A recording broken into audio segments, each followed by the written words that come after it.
வணக்கம் friends, welcome to Shalini's குயிசன். நம்ம சேனலை நீங்கள் ஃபஸ்ட் டைம் பார்க்குறீங்கன்னா சப்ஸ்கிரைப் பண்ணிக்கோங்க. பக்கத்தில் இருக்க பெல் பட்டனை கிளிக் பண்ணிவிட்டு ஆல் கொடுத்துக்கோங்க.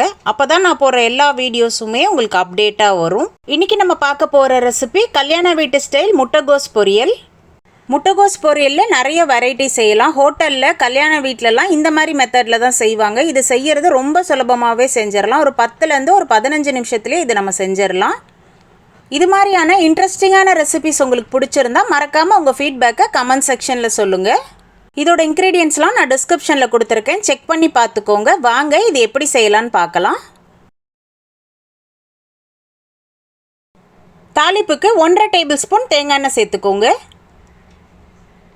எண்ணெய் நல்லா சூடானோன்னா 1 ஸ்பூன் கடலைப்பருப்பு, 1 ஸ்பூன் உளுத்தம்பருப்பு, இது லைட்டாக செவக்கட்டும். நான் இந்த முட்டைகோஸ் பொரியலில் தேங்காய் எண்ணெயில் தான் செய்கிறேன். உங்களுக்கு இந்த ஃப்ளேவர் பிடிக்கலன்னா நீங்கள் நார்மல் ஆயில் கூட யூஸ் பண்ணிக்கலாம். 1/2 ஸ்பூன் கடுகு, 1/2 ஸ்பூன் சீரகம். இப்போ இதெல்லாம் நல்லா பொரியட்டும். கொஞ்சமாக கருவேப்பிலை சேர்த்துக்கலாம்.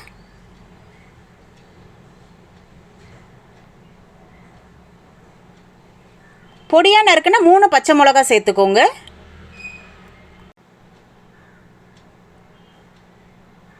பொடியாக நறுக்குன்னா ஒரு பெரிய வெங்காயம் சேர்த்துக்கலாம். வெங்காயம் நல்லா வதங்கட்டும்.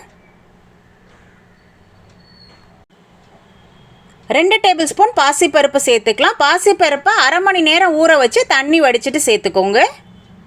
பாசிப்பருப்பு சேர்த்து செய்யும்போது இந்த முட்டைகோஸ் பொரியலுக்கு நல்ல ஒரு டேஸ்ட்டு கொடுக்கும். இப்போ கட் பண்ணி வச்சுருந்தா முட்டைகோஸை சேர்த்துக்கலாம். நான் இதுக்கு 1/2 கிலோ முட்டைகோஸ் எடுத்திருக்கேன்.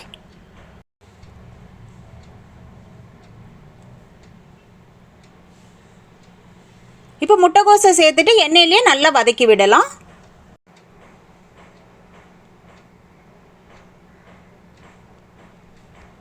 முட்டைகோஸ் இந்த அளவுக்கு வதங்கணுன்னா நம்ம தண்ணி தெளித்து தான் இதுக்கு வேக வைக்க போகிறோம். முட்டைகோஸ் சீக்கிரமாகவே வெந்துடும். கொஞ்சமாக தண்ணி தெளிச்சுக்கோங்க.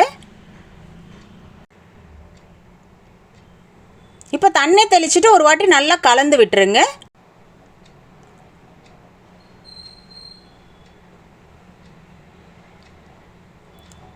முட்டைகோஸை மூடி போட்டு வேக வைக்கலாம். சீக்கிரமாக வெந்துடும் நம்மளுக்கு.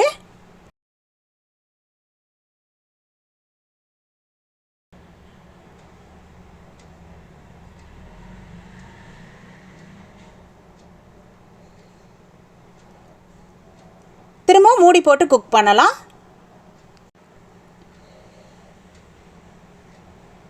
இப்போ இந்த பொரியலுக்கு தேவையான உப்பு சேர்த்துக்கோங்க.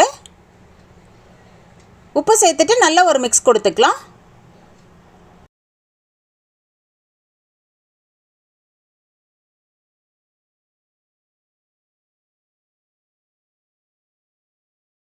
முட்டைகோஸ் நல்லா வெந்ததுக்கு அப்புறமா துருவி வச்ச 2 பத்த தேங்காய் சேர்த்துக்கோங்க. தேங்காய் சேர்த்துட்டு நல்லா ஒரு மிக்ஸ் கொடுத்துக்கலாம். தேங்காய் சேர்த்துட்டு நம்ம ரொம்ப நேரம் குக் பண்ணணும்னு இல்லை, ஒரு 5 நிமிஷம் குக் பண்ணாலே போதும்.